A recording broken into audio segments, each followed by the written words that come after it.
What's up, you fish freaks? Welcome back to the Kayak Fishing Obsessed podcast, episode number 134. And tonight is going to be a banger. Debo and I are back from the Berkeley special event in Bardstown, Kentucky. And I'm telling you right now, Berkeley may just have done it again with the Lab Series. And listen, this isn't hype. This is what Dylan just used to win the Bassmaster Classic, right? So Debo and I, we got pricing, we've got launch dates. And we've got answers to questions a lot of people are asking, like, does this stuff actually work? Is it environmentally friendly? The pricing, all this stuff. We're going to be breaking it down, what we saw, what we learned, and what this actually means for you when it hits the market. So real quick, before we dive in, if you're serious about fishing, specifically kayak fishing, better be serious about getting home safe as well. Head over Kayak Fishing Advanced Safety Training at kfast.co. Sign up for the basic safety certification. It's practical, and between the decals and the partner deals, it could literally pay for itself. Because around here, we always say it all the time, prepared beats lucky. Debo, Wyatt, let's freaking go. Come on. Come on. Woo. I'm excited. So, yeah, I'm excited too. This is wild. So, Debo, tell some juice. Yeah, we'll tell you the juice. Well, we want to break the story down a little bit because Debo and I were calling each other before we didn't realize each other were going until we got the email. So, Debo, kind of how in the world did we get invited to this is what the question I'm still asking myself. I don't know. Yeah, it was. I don't even know how to answer it. Yeah, we got lucky. We've got YouTube channels, and we don't work with like any. We're not major sponsored, so we're pretty open as a media outlet.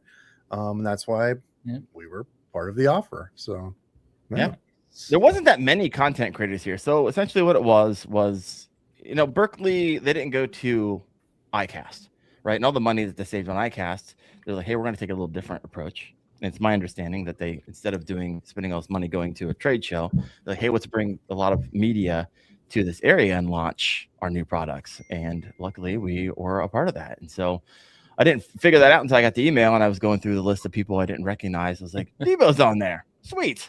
So that was a good time. So we land. This thing's taking place at the Bardstown, was it Bourbon Company? And we get there, and this place is like stupid. They got like 10. Oh, Darren froze. Yeah, super hoity-toity. Literally like a million. You're back. Down. I'm going in and out. All right. Yep, I am on Starlink. I've been having issues with 5G. I think we had a big windstorm like a week ago, and I think something's up with the 5G. So I'm connected to Starlink. Oh, the timing. Oh, the comedic timing pause. Basically, he's on like 1G now, I think is what he's trying to say. So he's still rolling dial up over there. Yeah, cool story, bro. Mom, get off the dial up. I'm on it live. So anyway. I didn't get to go to this. I saw some pictures and stuff on Facebook and things like that. It looked really cool, like high end brewery and things like that. And they were running y'all through everything. Yeah, I'm assuming Darren's just going to hop on his phone. I'll kind of start going through it. But yeah, so we get to this place, super hoity-toity. Like you walk in and they've got gigantic. They're one of the top, I think they said 7 breweries in Kentucky. And I've never been to Kentucky. I maybe drove through it now that I say that, but never stopped anywhere. Dude, there's breweries all over in these big, huge storage things. I don't know what they call them, but the places where they store all the barrels, gigantic. And they had like, I don't remember. Darren and I did the math real quick when we were walking. A bajillion gallons of this whiskey aging in barrels. But anyway, we get in there.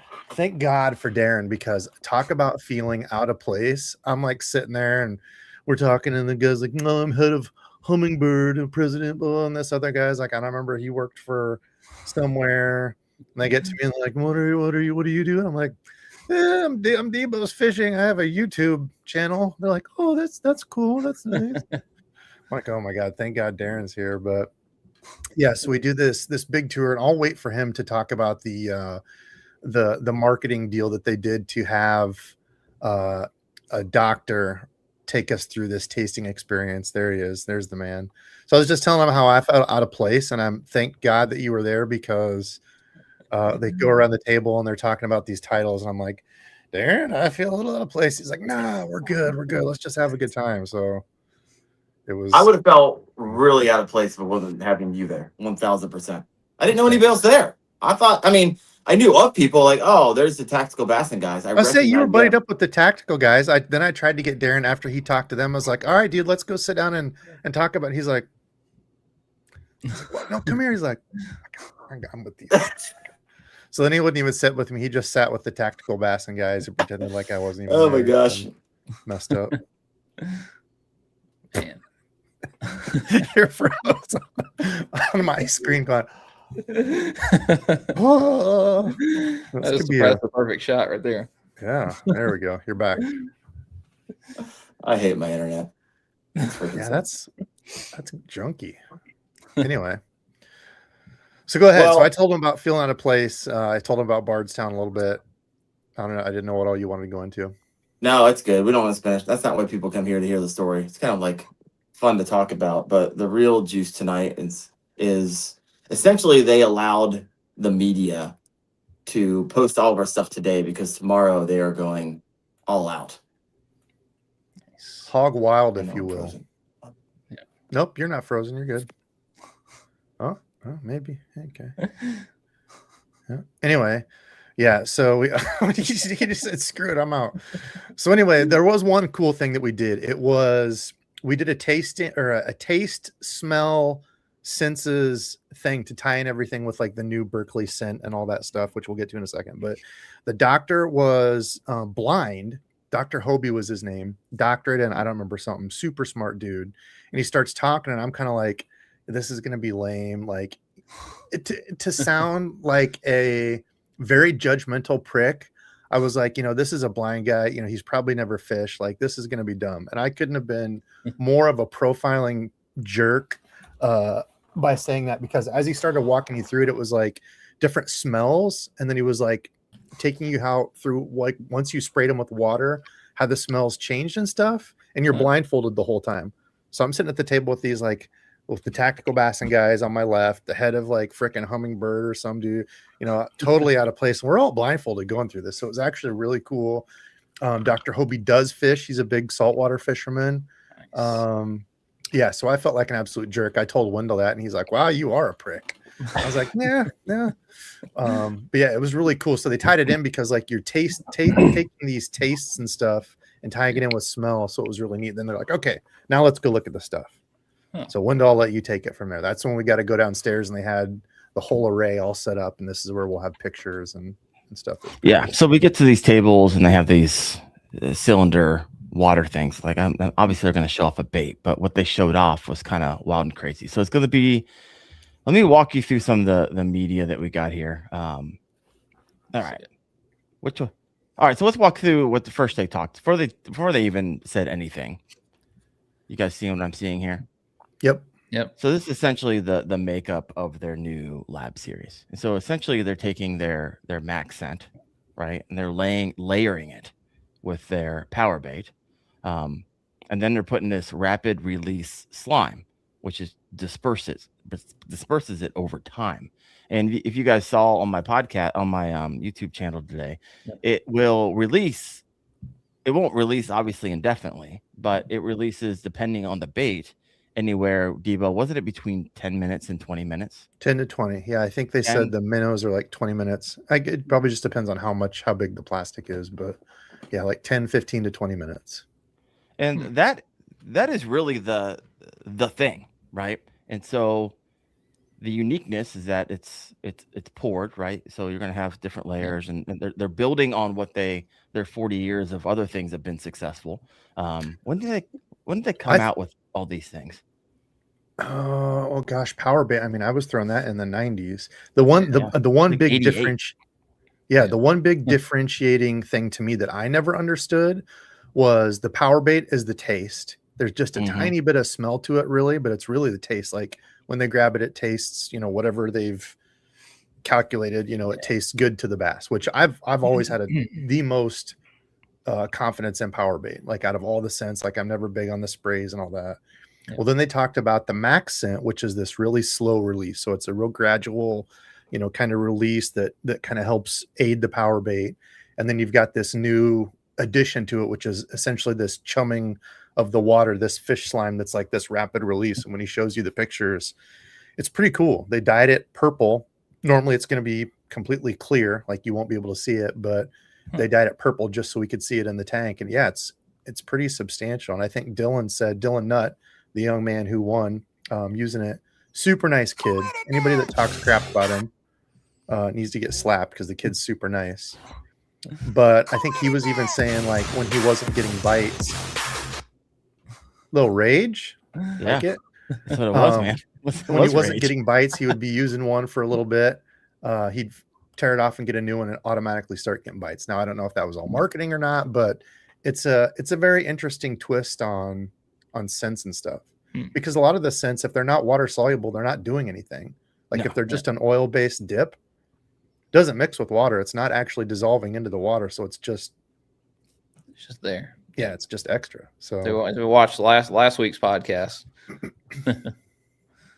All right, with Science of the Strike. Those guys are freaking awesome. So this right here and how fast that is dispersing off of this bait, it's literally, this is a live photo that I just started like bouncing back and forth.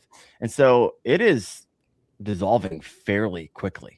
And then if you watch some of the other videos, like at the end of 20 minutes, it was slowly coming off, but it was all kind of at the bottom. And so this is on their minnow. They have 3 different types here. Let's see what else they got here. Oh, and then the slime. I could barely pick the thing up. It was so slimy. See if I can go find this. I think it's this one.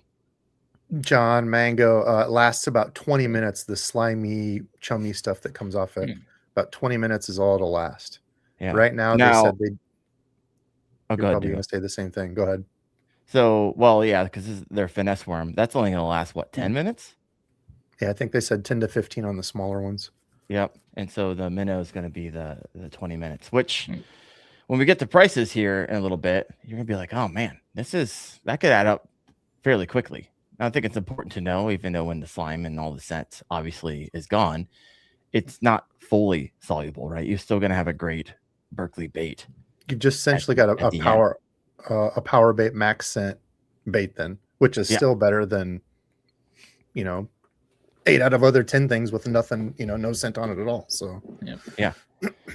So what's your initial thoughts, Debo? We're sitting in the room, they break this thing out, and also you, Wyatt, seeing it for the first time. Like, I was going to say, go to Wyatt. What are all the thoughts?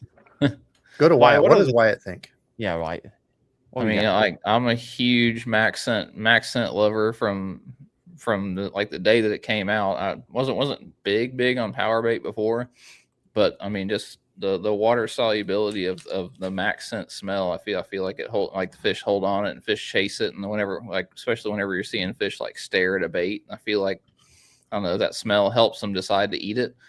And then this right here, as long as they give me a creature bait I can put on the back of a jig or something like that, or punch or something, either that or a Senko I can wacky rig, I'm super excited for it. I don't know about this 20 minutes is interesting. I mean, I know it's still going to have some accent, but I'm interested because I fish in the rain and stuff like that a lot. So I'm going to see what all happens if I get some water in the bag. Yeah, that was the elephant in the room. That was the elephant in the room, because the price, I don't know, Darren, if you've shared any of them. Kind of holding off on the price a little bit. I'm like max. They're not free. How many of these things? So I do the. Tell you that. What have I got? I got those creature hogs I fish with. They're like $10 now for 8 of them. But I mean, I super glue them on the back of a jig, and they last for hours and hours and hours. And I mean, even with the big like Magnum hit worms I throw on a shaky head, I just keep biting them down until they're like they're 7 inches long, and I bite them down until they're like 4 inches long before I get a new one. So I mean, they last forever. Yeah. So a couple questions out here. Does the slime stuff wear off after using it for hours, John Mango? Yeah. 10, 15 minutes. If you're just popping in right here. And here's the thing, like, this wasn't even supposed to be launched. The fact that we're having this conversation right now, I don't know if Debo talked about it when I was having issues, but like, this wasn't supposed to happen until June 1st. Right. The only reason we're talking about this bait right now, right, is because Dylan won it on won the world championship using this bait. And so Berkeley's like, oh crap, we should probably take advantage of this opportunity and bring this to market sooner. Because we were actually, and I didn't even know this was even a word, in marketing, but we were embargoed until June 1st. And so Debo and I were like, oh, okay. So we can't talk. We can learn about it, but we can't. The only thing we could really say, we couldn't say anything.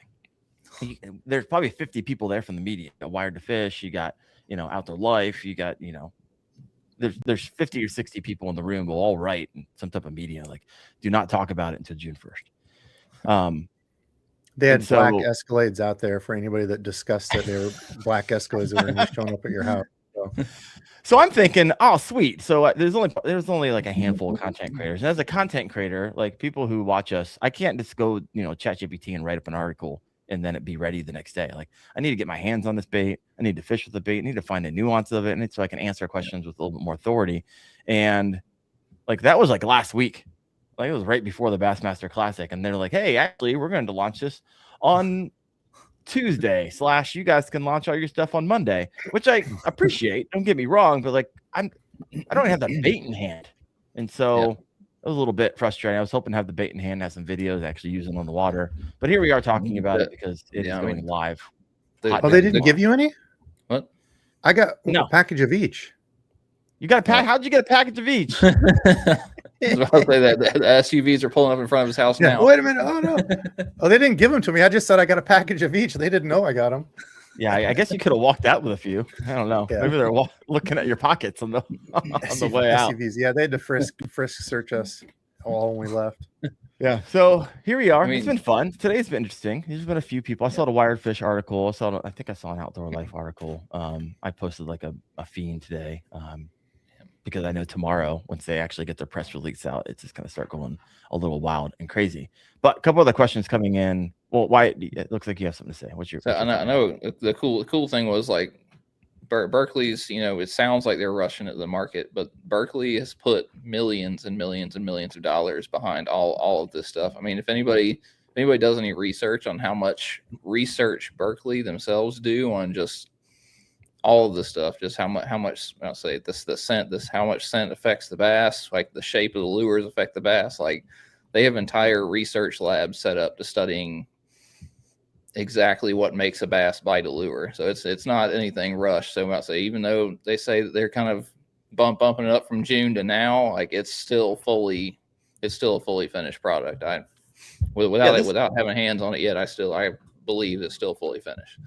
No, 100%. I think it's probably they still have as many baits as they would like to, right? And so probably what you're going to get is a lot of people buying them out, and you probably see them on the secondary market for twice as much as they'll be selling them for. But we'll see what happens. Because I think that's one of the questions I've been getting a lot. There's a lot of hate on Berkeley. I'm not entirely sure why. I guess when you're the gorilla in the room, and I think on Facebook alone, I think I got like 1 million followers. Really? When you get that big, you're just going to have haters just because you're the Walmart of fishing, right? No. And so everyone takes shots at you. And so pure fishing umbrella. Yeah, 100%. And so, you might see the question, like, is this actually revolutionary? Or is it just really good marketing? It's both. Yeah. Right. And like you said, Wyatt, Berkeley has a dedicated fish science and bait testing team. And on that team, you have biologists, you have engineers, and you have chemists. Right. This isn't we're just ripping out baits left and right. And so their lab runs large scale controlled experiments with thousands of fish and multiple testing systems. It's actually one of the only of its kind that I know of, a company who actually does that. And this lab series is actually built on 40 years of science, like scent development, right, from their own science team. And so when I say science, this is what we're like leaning into, like 40 years. Like it's actual research papers. Yeah, it's not just a lure company, right? They're one of the only full-time science departments dedicated to actually how fish actually behave. Yeah.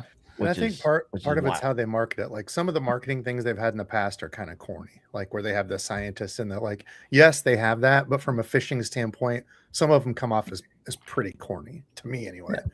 It was like when NetBait released their gel stuff, their clear gel. They had like these scientists send coats that had folds in them that you could tell that they just undid some lab coats and threw them on. It's like, okay, this is corny as hell.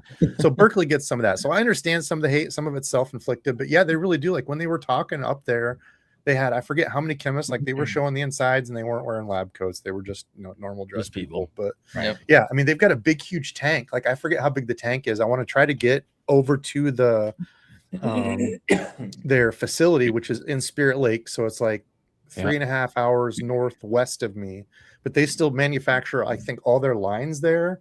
He talked about some lures and some other stuff. I thought they were just warehouse. I didn't know they still did all that up at Spirit Lake. But I was not a fan either. Yeah, so I wasn't aware either. They still do all that. Plus, they've got a gigantic tank in there that's like, I don't remember how many gallons where they can see this stuff working and with actual fish and stuff. So it was interesting. But yeah, some of the marketing's corny. But yeah. I think the coolest thing they had is they have a big circle tank, and they have a robotic arm that'll run a lure around inside of it, and they swap out bass, and they'll put bass in there, and they'll put a brand new lure in, and they'll run it in front of the bass and see how many times they bite it, and then they'll pull them out for the day, put them back in the next day, and they'll run the same lure around and see how many bass bite it, and then they keep doing that just to see like what shape and what style lure the fish react to the best.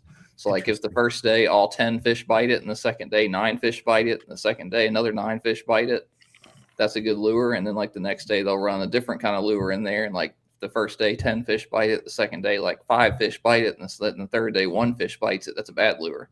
And they sit there and just like tinker with that kind of stuff every day, like switching fish into the tank, putting fish out of the tank, and running lures around. Is this a video that you've seen? Because I heard they're like uber hush hush, like they won't even allow like video or cameras inside of their facility. Where'd you see this or hear? That's one of the research that they had. One of the research principles that they had designed in Gulp is they released it, and they said they were trying to design the perfect lure. This was like 5 or 6 years ago. They were trying to design the perfect shaped lure. And they said they kept doing this experiment. They kept doing this experiment. Eventually, the lure they ended up with looked like a gulp shrimp. And they were trying to put it to the marketing thing, and they were like, "There's no one's going to buy this because it looks dumb." And they just kind of rolled those designs into some of the lures at the time. Well, that's the thing too with the. I do want to call out Dirty Dersh. Dersh, thanks for the $20 bomb, brother. Love you. That's awesome.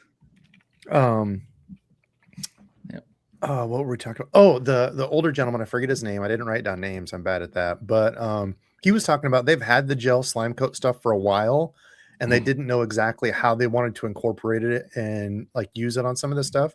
But he said he'd been using it for a while, and he's like, dude, this stuff is so good. Legit. Yeah. So he was like keeping the juice. And that's another thing that I think is interesting, that people are hating on like I try to take a middle, of the road on like, I like Berkeley, but it's not like I only use Berkeley. I use other stuff too. I'm like y'all. But when people start crapping out, they're like, oh, scent doesn't matter. But then you've got these pros taking Taku's bite powder and the new bite gel and soaking it in these Tupperwares for 20 days, and then putting the powder on it. Like, yeah, bull crap. You telling me that you don't think scent matters when we've got a bunch of guys doing this. And essentially that's kind of what the new line of plastics is from Berkeley. So yeah. I mean, we just had Science of the Strike on last week, and they did a really fantastic job of taking the scientific view and basically breaking apart these studies and then bringing them to us. And I guess I used to be a guy who was like, does scent really matter? I didn't really pay too much attention to it. But after the last 3 weeks, it's like, you know what? I really need to start paying more attention to this because I think it matters more than I've ever given it credit for. I agree. Today, yeah.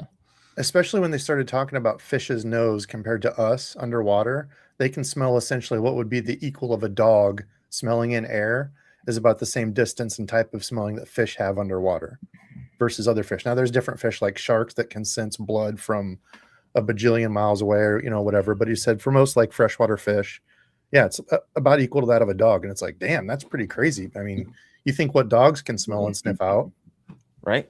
Maybe there is more to it. Because I've always kind of been that way too, Darren. I've always been like, if it has scent, great, but I'm not going to go out of my way to add it, Yeah, I was to the point where I was like, okay, in cold water, when they come up and nose it, yes, that's where I was kind of believer, right? But when they come up and just smash it, I was like, did scent really have anything to do with that?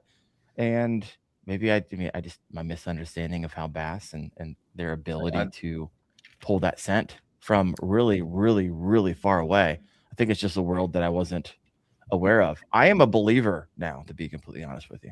Yep. See, I take it as like those fish that are smashing it, you're going to catch those anyway. But those fish that, you know, that could make the difference. I mean, if this gets me one extra bite a day, I'm here for it. Like if it gets me one extra fish a day, I am here for cent. Yeah.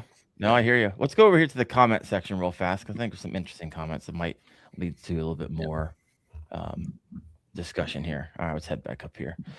Here's a question from Mikey M. Kayak Fishing. So is that a dye, or will be leaching this purple stuff into the water? Great question. That was just an illustration. They dyed the slime purple so we would be able to see, but you will not be able to see that in the water. So that's what that is.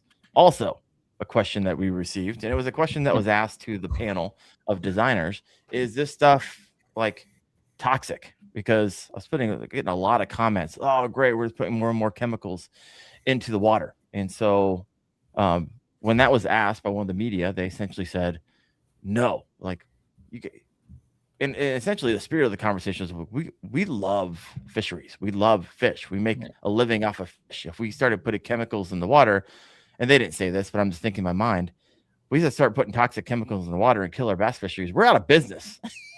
Right?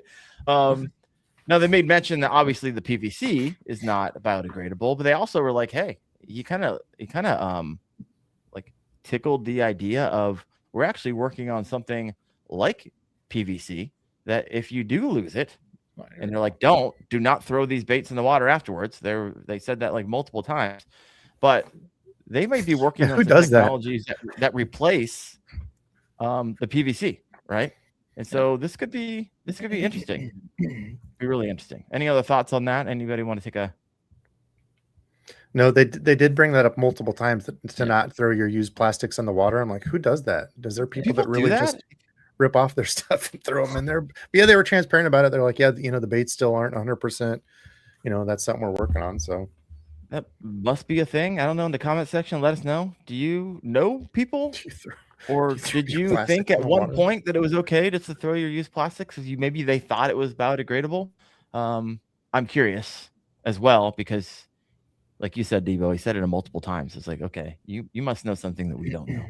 So I don't know. Got a comment in here from John. Yeah, the water in the bag sounds like an absolute disaster. So this could be an issue, right? If it's slime, if it gets remotely wet, and you have these things lined up in a waterproof box, which I did a test recently. A lot of them that claim to be waterproof aren't waterproof. This a little bit of moisture is going to, it's going to make a mess real fast. Keep them zipped up. I don't know. Yeah. So we will have to kind of wait and see on that. And they're not cheap. I guess we're going to reveal the price. So Debo, this is obviously something I'm going to let you take this, because you're like, ooh, soft plastics, huh? This is getting up there. That was my biggest thing of being somebody that tries to be more on a budget. They're $14.99 for each one of the packs. Now I think for the worms, it won't be as big of a deal. It'd be $1.40 essentially for a worm, because I think you get those in 10 packs. But some of the minnows are like, what, $5 for the big ones, $6 for the smaller ones.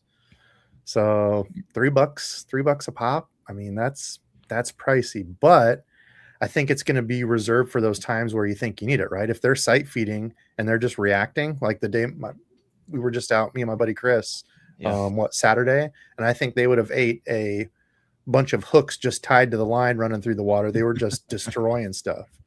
But those times where it's super, finicky, or if you're a tournament guy, you need a couple extra bites, or if you're on a lake that just gets hammered, that's kind of where I would save them for. But again, going back to everything being rolled into one, people are doing all these crazy concoctions, spending extra money on stuff. So it's like you've already got it there. So I don't know. I see both sides. They're definitely not free, but Wyatt, you're a tournament angler.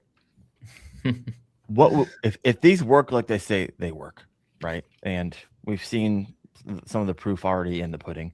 Obviously, we're taking a lot of that panel's word for it. They've been using it. They say it works. And obviously, we got one of the biggest wins in bass fishing this past week, saying that it works and proving that it works. Not just like he won by a little bit. Like homie put on a straight up clinic. Like he's like, I'm going to put my foot on your neck, everybody else, and I'm not going to let go, and I'm going to win. He win by like 10 pounds.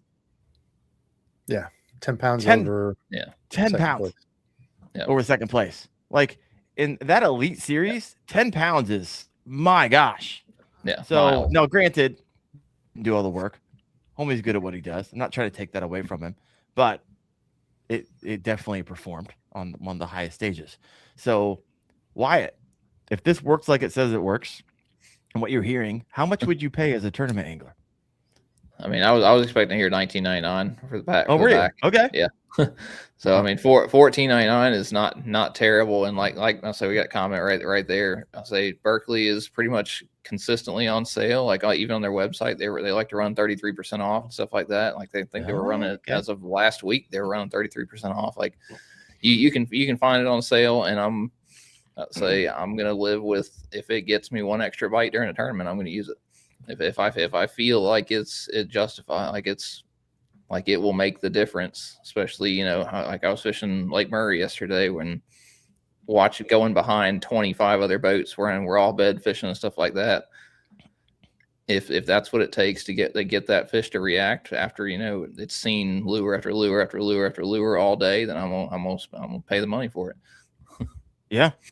No, it's just fascinating. Would you be someone who's like, okay, you hit the timer, you start throwing it, 20 minutes is up, tear it off. No. You take this off? No, I'd say I use them until they fall apart. All right. Yeah, the thing is, it's not like they're wasted afterwards. You've still got a power bait max scent worm. It's like still just as good as. So it's not like the slime runs off and it's rendered inert and nothing to it. Trash can. Yeah. No, I think it's important to know. This is a question that was actually asked in that forum to that panel that where Debo was sitting there, like, hey, is this slime going to be available for like reapplication? And the answer, everyone there's something behind it. Yes, there's something behind that for sure. The way they answered. Yeah, well, I mean, it's about money, right? And so if you can just put the slime on any bait, then anybody and their mom can then make their competitor's bait perform like a Berkeley bait, or whatever. Right? Yeah, so I can see where this, as a business decision, that'd be a terrible decision. But maybe they definitely mold it though. They definitely mold that around, because when the question was asked, it was like everybody looked at each other like, as of now, no. Yeah. Which tells me there's been long discussions on the pros and cons of, do we sell it as a glaze, right? Or some type of curing type thing, which I think would be absolutely fascinating. And it's basically, I would imagine, where can we make the most money? I mean, it's a business at the end of the day, and they have a lot of money put into this type of stuff.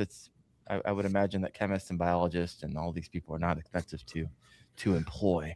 But anyways, the answer is no for now, if you're wondering. Yeah. And there's only 3 baits right now.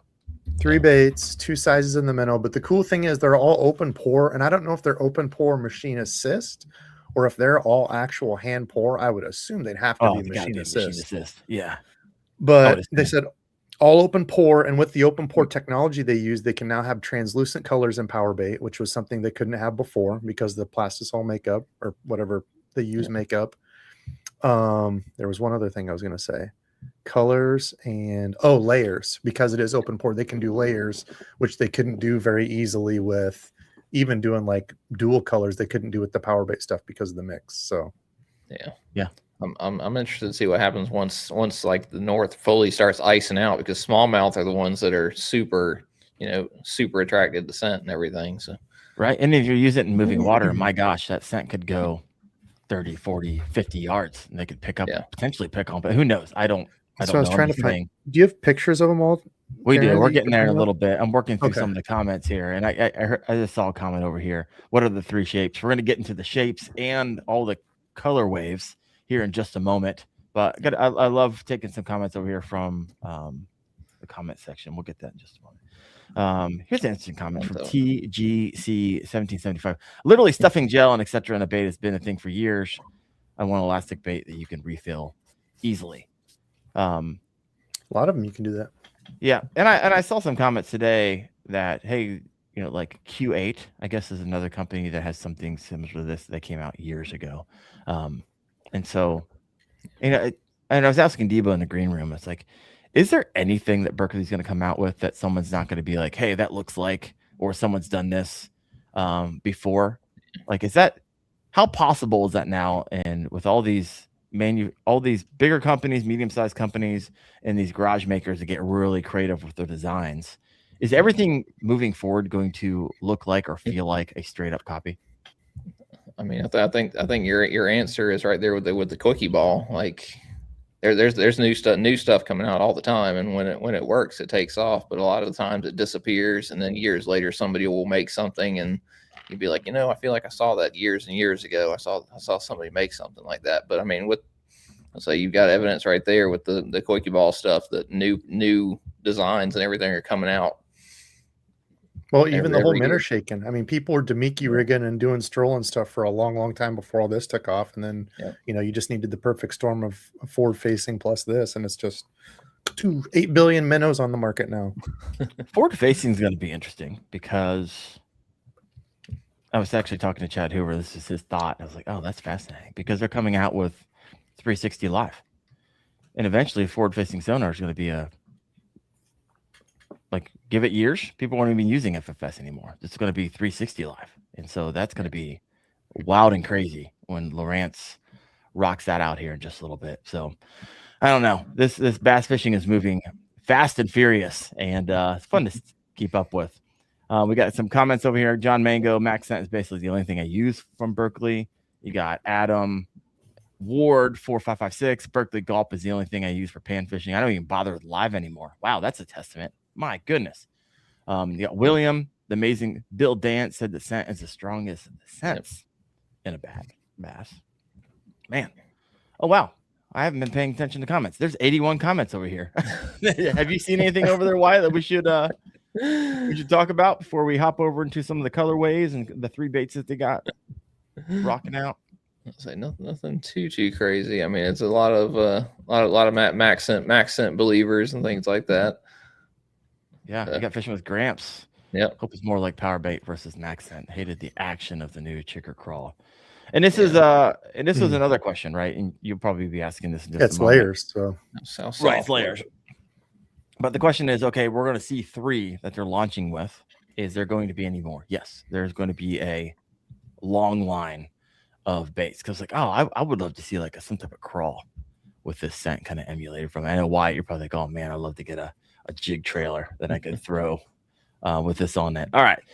So a lot of comments. So if you want to get my attention, if you have a question, you got to like type question really, really big. So all of these questions kind of like meld together and all these comments meld together.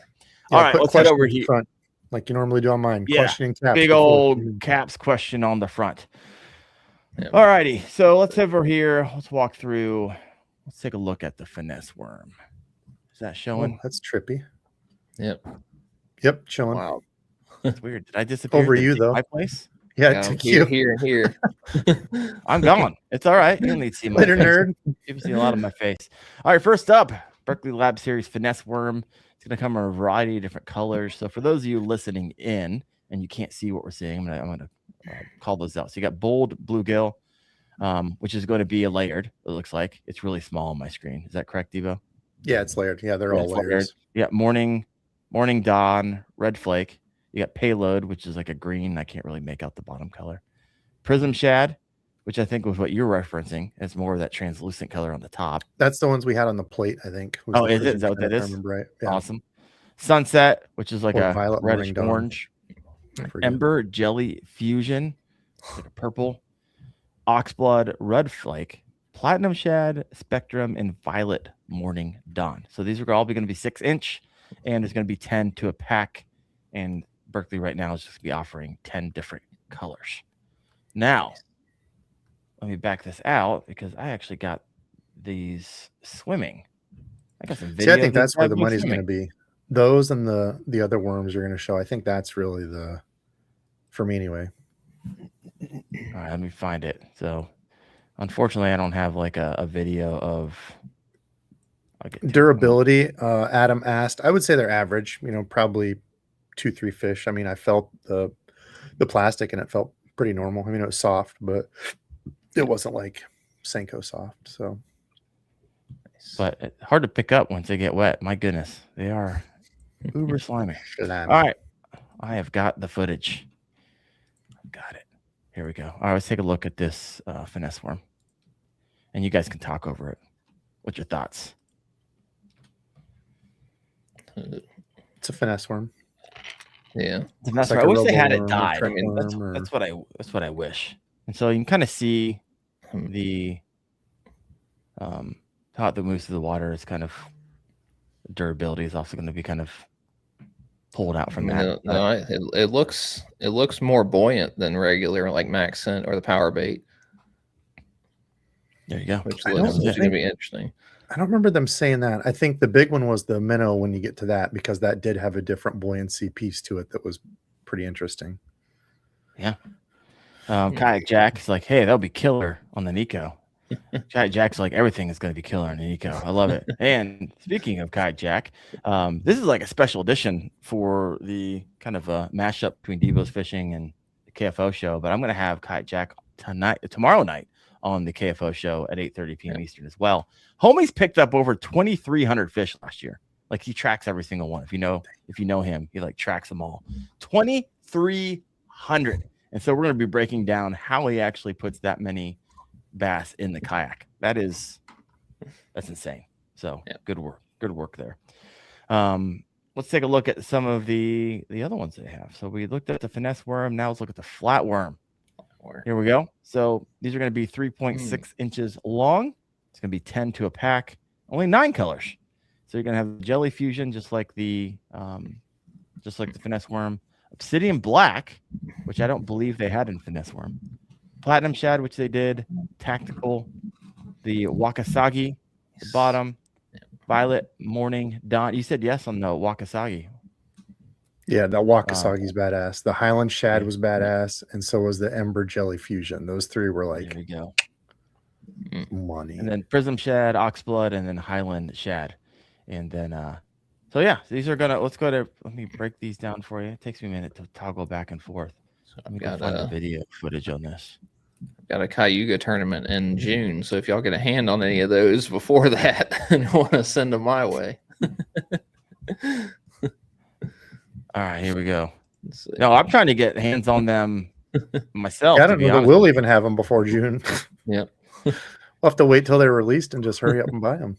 Yeah, they were like writing like, "What's the feedback?" It's like I need them in my hands. That's the feedback that I have now. I imagine now everyone, their mom needs them in their hands, so it might be a little bit difficult, but that's what they would look like on the drop shot. So looking pretty good there. Any thoughts there? They're flatworms. Yep. Are you a big drop shot? You're not a drop shot fisherman, Debo, are you? Not one bit. No. Not at all. I think I'd rather have somebody pull my teeth out and shove nails in my eyes than have to drop shot. I do remember this. Wyatt, do you do it at all? Yeah. I power shot in rivers and stuff like that, and I did it a good bit last year whenever I went to Champlain. Yep. I will say my stance has changed on it since fishing from a kayak. It's far more enjoyable fishing from a kayak because you can get it unsnagged versus the bank where you get it snagged and you're tying leaders and then you're doing this is funny. I've had Debo on the show, on the KFO show, I don't know, over the last couple of years. And I remember when Debo was like I love my John boat, I'll never get in a kayak. And then after a year later, it's like, I like my kayak. And he's like, I really like my kayak. Then he flips his kayak. He's like, I don't know about the kayak. Never flipped my John boat. Just saying. You flipped a John boat? No, I said I've never flipped my John boat. My gosh, what happened? No. You go over a dam or something? No. I did actually almost do that once. I was on the thing and I leaned down and accidentally slipped and hit the motor and I was going. Oh, wow. So, almost. They had a boat at a John boat at the Bassmaster Classic that went over a dam. That was that one that was all beat up. Did you see that at all? What? Mm-mm. For real? They had a John boat. I think they actually like sent it over a dam to show you what would happen. And then they put it in the booth and it was all mangled because like it got caught in the churn or whatever. I don't know. In the undertow or whatever they call that, dude, that would be awful. It would be awful.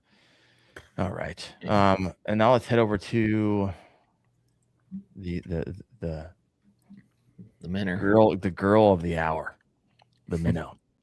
All right, so this is going to come in two different sizes, 5.25 inches and 6.5 inches. On the 5.25, you're going to get 6 of these in a pack, and there's 10 colors. And the 6.5, you're only going to get 5 in a pack. So you got the acid shad, gizzard shad, limestone, platinum shad color, threadfin, electric, highland, phantom herring. Yeah, I like that nice little red line down the side there. The silver shiner and the wakasagi as well. So let's go ahead and try to get some footage up for you guys of this thing swimming. So women. Gizzard shad in this one looked sick. All right.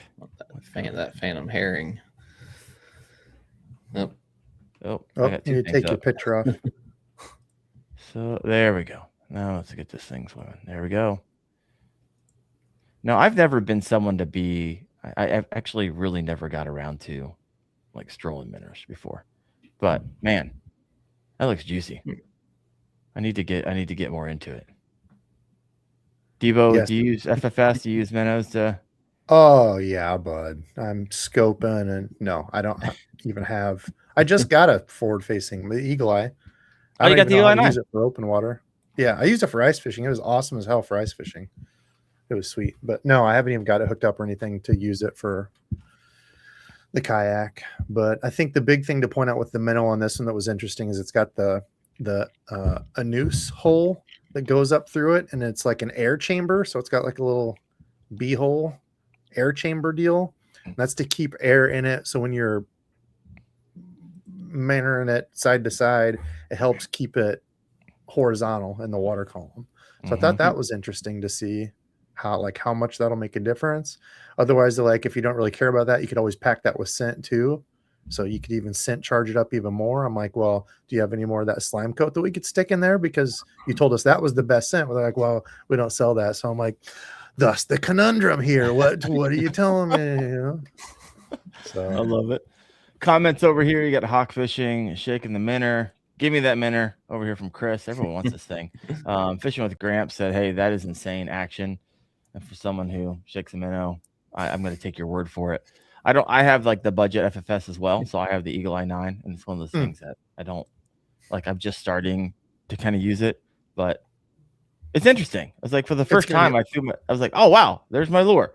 Oh, and there's fish. And I'm like, tell my buddy, like 30 feet over there. There's one there. There's something there. I don't know if it's a bass. And so I'm like in that stage. So I really want to get off the budget FFS and really get into like an actual unit. And by the time I get into the actual unit, the 360 Live is going to come out. So I'm always feel like I'm going to be behind the curve when it comes rear facing sonar, not the forward stuff. Nobody's using that anymore. Gosh. Oh, if you forward face, you're a loser. Rear facing is the way to go. A question over from Ruben, aka Cooler Lid. And we answered this a little bit earlier, but people jump in now. We have 187 live right now. If you haven't done so, please hit that like button. Give a little juice after this is all said and done. And if you have never reviewed the podcast, I'd love for you to take a moment to do that as well. We did not get free samples, and I would imagine that they're going to be even more difficult to get a hold of now, because I think they're going to like, hey, we got people actually wanting to buy these. We weren't planning. They weren't even, for those of you just coming to the show earlier in the show, probably like 40 minutes ago, like this wasn't even supposed to be and go live until June 1st. And so they're in like uber production mode. So there's going to be a limited run. I imagine they're going to be very difficult to get your hands on. And so if you see some, you're probably going to want to stock up on them, because they're probably not going to be available because they weren't planning on be wildly available. But they will be available. I'll knock this down. We haven't answered this question yet. May 5th. So I believe if you go wherever it is that you buy them, they're going to be available May 5th. And so if you want to be one of the first to get your hands on them and get an order in, you're probably going to have to be on it on May 5th, right? I imagine they're going to be selling out because there's going to be a limited run, and they can't like mass produce these like they do other baits because of their pouring. So these are small. They actually market it as small batch. So we'll see what happens there. All right, let's see what other questions we have over here. Have you seen anything over here? We got Dirty Dersh says flatworm, Berkeley still money. What are you guys laughing at? Am I missing something? I'm catching up. I was reading William's comment saying the Berkeley helicopter lure is going to be coming out soon. Oh, boom. Look, that scent trail on that thing's going to be Brand sick. new, yeah. I made a video on the helicopter lure. You ever fish that thing? My grandpa bought them way back in the day. They're dumb as hell. Yeah. First cast. You caught something? I caught multiple fish on that stupid thing. It was crazy. I didn't do it. You can like top water, you can rip it. Wyatt, have you ever fished one of those crazy things? Yeah. I got a video. I got the pack of them years and years ago. It was fun to catch. I mean, they're a pain they're a pain, right? But it was just fun to catch one. It's like I've heard about it so long. It's like I need to go out there and catch one of these bass and these stupid things. It was fun. All right. Just Greg's like, hey, I look forward to finding them on clearance because after they sit on the shelf at the box stores for a month. Turnip guy, sure, fishing enthusiast, yeah, but the average Joe isn't buying these for $15. That was my take too. $15. Let me know in the comment section if you are a yes. I will try them. I will buy them, and if they work, I will continue to buy them at $15. Because what other soft plastics outside of your like soft swim baits, like your finesse worms, your flat worms, and your minnows, are up in that $15 range? I feel like it's kind of stopped at $10 on the soft plastic world. Let me know in the comments. Are you in for this? I'm curious. You got the munchie. Those things are like what? They're $15 each, but that's like a bigger swim bait. That's not a pack of finesse worms. I'm just curious. Or what would you need to see? I mean, weren't the how much were the what was the what are people famed for? The drift fry. The drift fry. So what now? Yeah, the drift fry. Those are like $14 a pack, and look at Sakamata shads. People are paying stupid money for those resell. Yeah, the Koike, $20, 22 what $23 now. Some places are selling for 35s retail for one. Now, granted, it's a TPE like stretchy stuff, but still, like one snag and bye. Yeah, there's a lot of comments over here. My gosh. Yep. All right, let's read some of these. All right, I'm starring a bunch of them. All right, you got Silver Punk. I'll buy a couple packs of the minnows to try. All right, fair enough. You missed Stinky River Tom. He threw a $5 bomb to you there. Oh, heck yeah. I don't know how I missed that. Probably because there's 400 comments over here. It's hard to keep. Appreciate you. Did he ask a question? Usually he asks a question.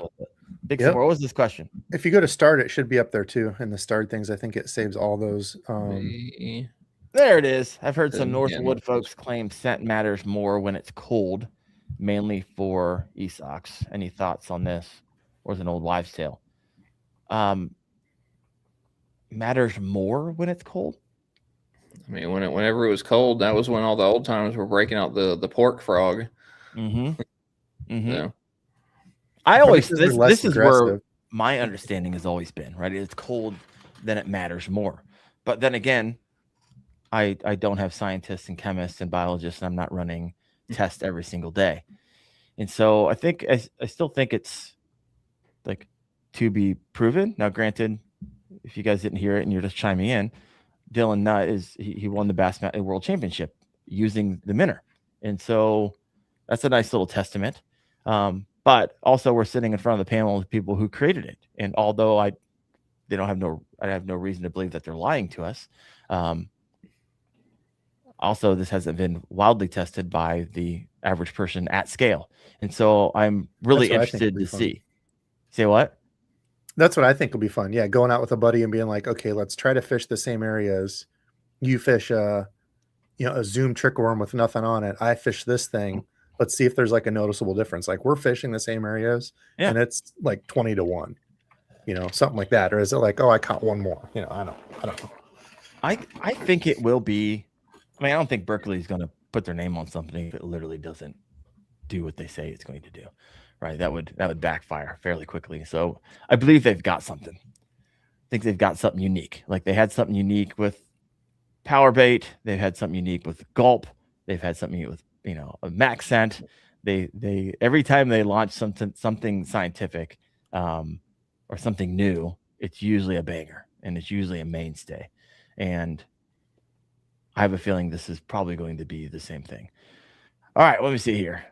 Dakota Strelo, $3.19. I'll buy him. $15 isn't too bad. I kind of, we spend thousands upon thousands of dollars on a lot of things when it comes to fishing. Yeah. But I always feel like people are like, oh, $1 hook, man, that's just too much. And that's my line is the hook, or $10 for a pack of baits. I'm in. 15, I'm out. So now, granted, I know that's not everybody, but man, I don't know. This is going to be really interesting to see if that $15 price point.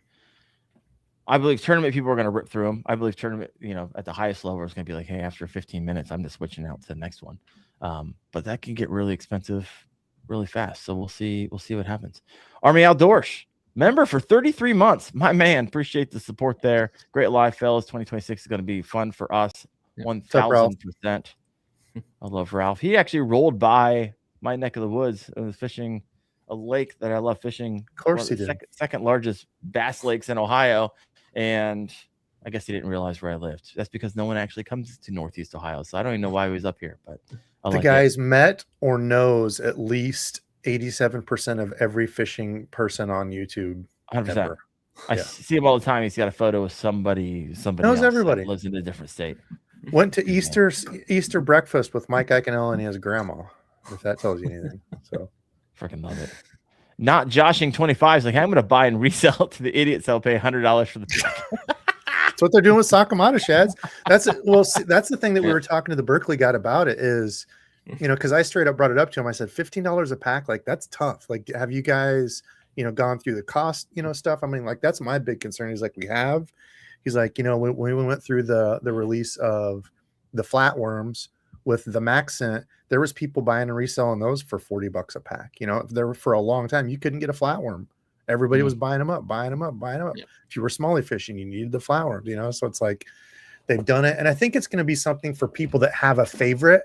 Is it going to be for the guy that walks through the tackle shop and is like, I'm looking for new lures? Absolutely not. But the guy that loves to drop shot or wacky rig, I think those worms are going to be money for those type of people, or they're like, I just need one color. I'm going to buy 3 packs and I'm good for, a while, that type of thing. But I mean, if they put this slime scent on a 5-inch stick worm, like a general, yeah.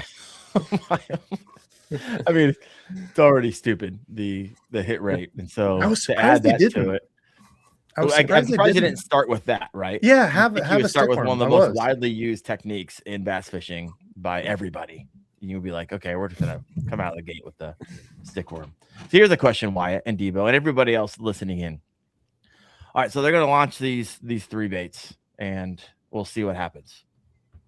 What do you wish the next 3 baits are? Ribbon tail worm, creature hog. Why? Probably creature hog, of course. The general.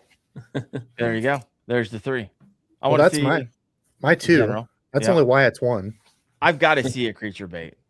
1,000%. Now, if they can put this slime coat on any other lure in the market that's not Berkeley, what would you wish that went on? Like, what would you pair it together if you could do it? If they came out with like the gel and you could cure it on there and it did the whole dispersion thing. Fluke. Zoom fluke. Oh, there you go. Yeah. Probably be my chatterbait trailers. Yeah. Like a spunk shad. What do you run for your trailer? The 6 cent Shindo. Got the stink bug, pit boss over here. Berkeley Oh, dinger. Pit boss, great call. How did I not think of that one? Good call, Adam. Not joshing, wants a cross Senko and fluke. He just wants those to come out so he can buy them and resell them to all the idiots. He's going to pay $100. D-bomb, there it is. That's what I want. I can put this stuff on the D-bomb. My gosh. Rage bug from Fishing with Gramps. 10-inch worm, general, chink trailer, creature hog, chicker crawl, pit boss. Man, a lot of different options in there. All right, let's take a look at some of the other things. This so this is what it looks like. So honestly, it looks like the bottom of a robo worm. So if you're seeing the bottom of that, it kind of has that that feel and texture to it, which is interesting. The package is interesting because it comes across as uber premium. So when I had this in my hand, I was like, okay, they definitely did a good job of, if you're going to charge $15 for something, it definitely looks, it's commensurate with how the packaging looks. So I think they did a fantastic job there. And I think, do you remember, was the clamshell thing inside, was it sealable? Yeah, I think it was. Because I think it only makes sense, right? Because you're going to want to keep that dry. I hope. I mean, yeah, because whoever said that about talking about moisture and stuff, if you have these sitting in your boat, sealable. Right here. Oh, okay, yeah, it was. Yeah, if you have these sitting in your boat, not in a like, I almost think you almost have to Ziploc these just in case. That's a lot of wasted money if they get wet and activate and the timer goes off. Like, yeah. No, it makes sense. Yeah, you can see it. They have it like there's a lip too, so you're gonna lock those down. And water. You'd have to submerge it, but one bad day on the water or these sitting at the bottom, you're gonna have a gooey one mess. flip kayak. Rest in peace, 2024. But they look good. They look real good. Yeah. All right, let's head over here to the comment section. I actually have some questions. Let me see here. I think it's interesting that, and I knew this, but didn't realize how prevalent it is that like all these pros are using prototypes all of the time, right? They actually let something leak while they were like, we went outside of they had their tank there. They didn't have any fish in it, but they brought all the media out and they're like flipping it to show you how the minnows like coming through the water and how all the baits are coming through the water. And then they're just and they were, I don't even remember who it is, but someone won second using this bait, using the prototype. And so it was Hank Cherry. Yep. He won something somewhere. I don't know what it was, but he was using this bait as well. So it's actually like almost close to 2 wins with these prototypes that haven't even hit the market yet. So it was just kind of wild to me. He had a Max Scent grub out there on Gunnersville. Yeah. Might have. Yeah, who knows? Got hands on the special slime beforehand. That's why he won. That could have been it. They actually mentioned it, and someone yelled for you weren't supposed to share that. And it's like, it makes me want to like remember it even more now, so I can share it with everybody. I didn't hear it. It's released now. You didn't hear it? No, I heard him talk. I couldn't hear what he was saying, and somebody else next to me was talking about it because I was trying to get footage of the stuff in the tank. Yeah, and they're like, yeah, you're not supposed to be talking about that. He's like, oh, well, my bad. You just told 50 of the top media companies around fishing. it's gonna get leaked. I love it. In fact, I think Hank is with Berkeley. Maybe it wasn't Hank. I thought he said, or maybe it was Hackney. Might be on TMZ next. Them still. Yeah, because Hank, I think like pours his own. So I don't know. Maybe I don't know what I don't know. All I know is that there was someone who had a top 3 finish using this bait as well. So I was like, all right, this is fascinating. It's starting to stack up. So we'll see what happens. If you have any additional questions, I think we answered hopefully a lot of those for you. But we answered the environmentally friendly or biodegradable. We answered the pricing. We answered how long it'll last. We answered, can you reapply it?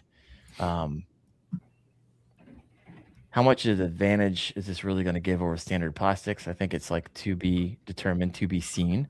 Do you think this will be easy to find, or they're going to be constantly sold out? I think they're going to be constantly sold out for a while. I think they're going to be tough. I guess we don't know. We truly don't know the manufacturing like prowess that Berkeley has. And so is it marketing to say that it's small batch? And what is small batch for Berkeley versus small batch for 10 million SKUs is small batch for them. It's all perspective, right?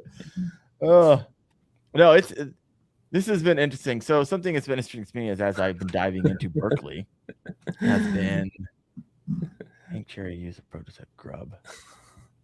No, I don't think it was the grub. It might not have been Hank Cherry if he's not with Berkeley. One of the pros was like top 2 or 3 and almost won on it.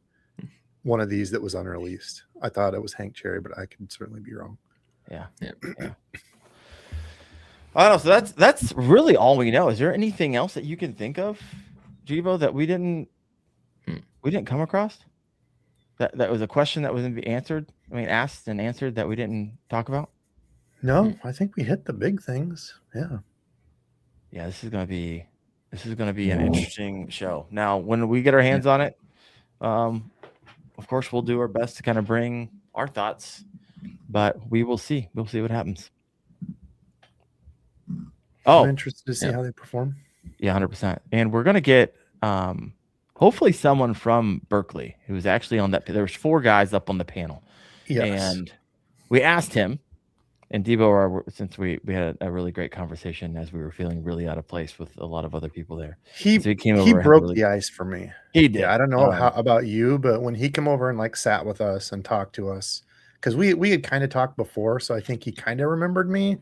But yeah, completely sat down, was down to earth. Really looking forward to having him on. Yeah, it'll be another joint live like this, me, Wendell, and him. I think we're looking at May probably.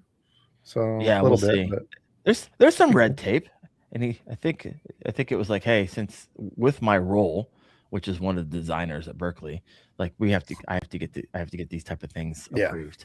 I would imagine, and I noticed this when I went down the Hummingbird versus a lot of other companies that I've kind of done factory tours for.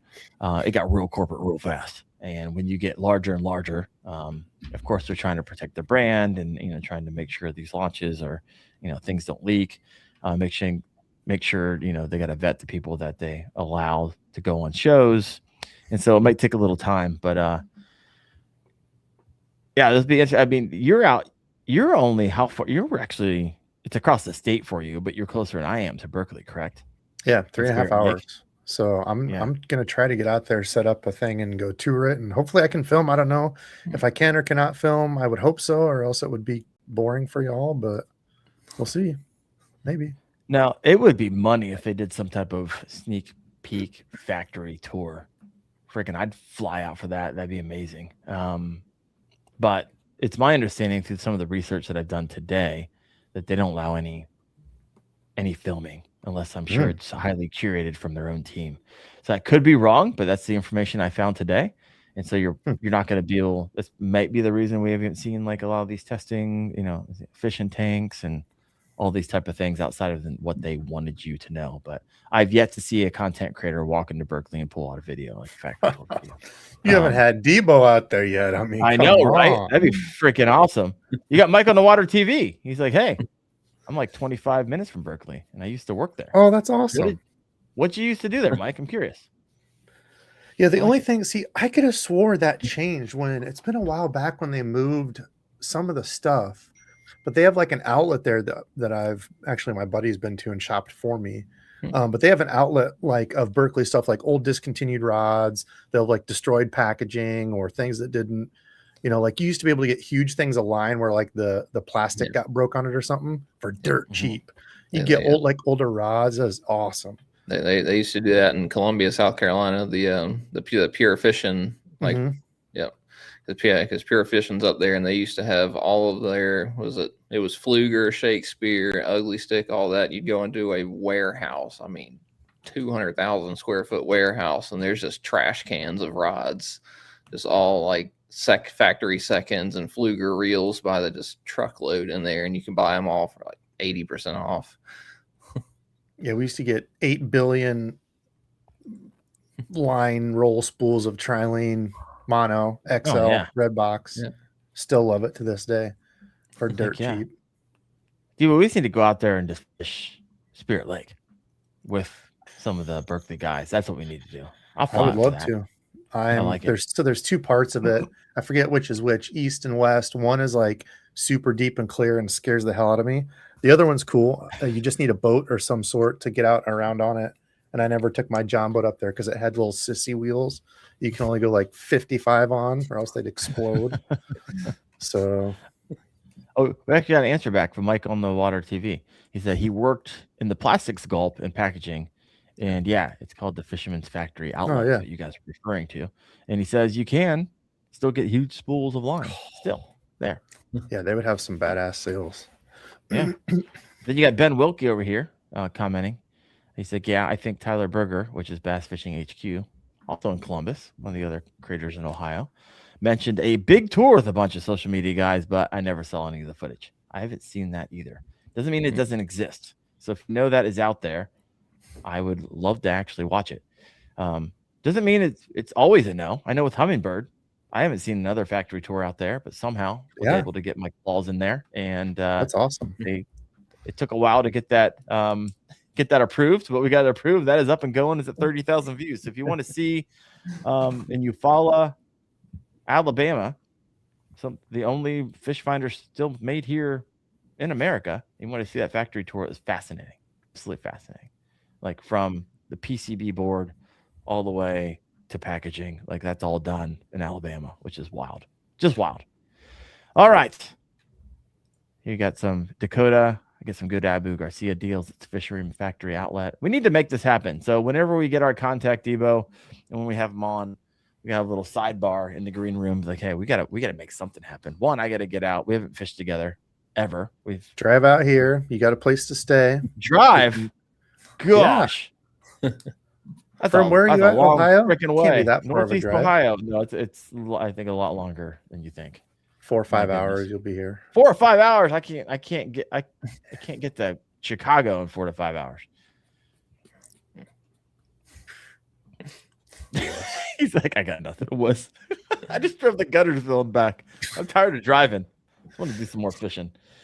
Well, folks, I think that answers all of our questions. I went through all the pre-questions I had. If you have a question, get it in right now. You got a few seconds to do so, but appreciate everyone chiming in. We got 160. I think we're like pushing 200 live on the show. So over 200 for a little bit. We're over 200. Freaking awesome.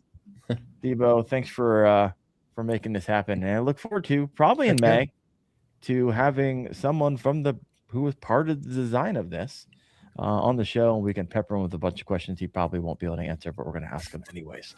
So it'll be a good one. But real quick, Debo, what do you got going on the next week? You got podcasts coming up. You do them on Saturday nights. Who do you got coming up on the podcast? Who do I have? Let's see. Well, I've got a couple secret guests. I'll have to get lined up from the Classic. I was honestly a bit disappointed with the Classic because I met some people. You know, I started going through and I'm like, man, some of these people didn't really want to talk. They were kind of, I wouldn't say they were jerks like the first time I was there, but they were very not interested. And the Berkeley guys really helped kind of put it into perspective for me, because it's like, listen, they're selling crap all day. They're telling this story to millions of people. Probably the last thing they want to do is, you know, have to do a video for somebody, even if they like, even if they know you. You know, I'm like, yeah, so that kind of helped. But after I got back, I kind of had like a mental meltdown. I was like, oh man, I wasted my time. I was starting a new job. I was like, did I do the wrong thing? And I'm like, actually, I made quite a few really cool acquaintances. And, you know, it's something that I take for granted. You know, I may never get to do that again. So yeah. I did get some cool folks I think I'm going to have on the show. Otherwise, yeah, nothing crazy, man. Same stuff. Trying to do some new lures, some new gear. Excited to see what's going to come out of ICAST. Are you going to ICAST this year? Look at that. At the same time. That was my I don't question. know. You have to wait till they send the email of who's attending. Then you'll see. I hope so. I'm planning on it. Yeah, I'm planning on it. Awesome. Have you gone before? Never.